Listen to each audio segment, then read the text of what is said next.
Okay, நான் உங்கள் சேன்சிகா ஷாம்லி. கோடைக்கால விடுமுறை பதிவு பாகம் 3. இன்றைய முக்கிய தலைப்பு: யார் சிறந்த மாணவர்கள்?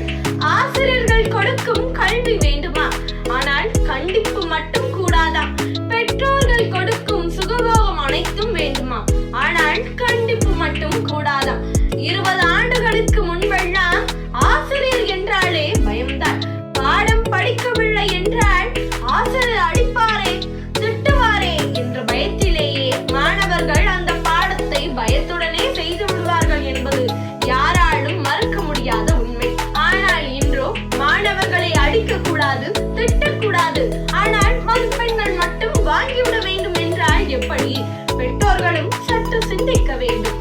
அன்றோ வீட்டிற்கு 4 பிள்ளைகள் இருக்கும் சூழ்நிலை, அடிச்சாவது என் குழந்தையை நல்லா படிக்க வைங்க வாத்தியாரே என்ற ஆசிரியர்களிடம் வேண்டிக் கொண்டனர் பெற்றோர்கள். ஆனால் இன்றோ ஒரு சில பெற்றோர்கள் என் குழந்தை படிக்காவிட்டாலும் பரவாயில்லை, ஆனால் அவர்களை அடிக்கவோ திட்டவோ கூடாது என்று வேண்டிக் கொள்கின்றனர்.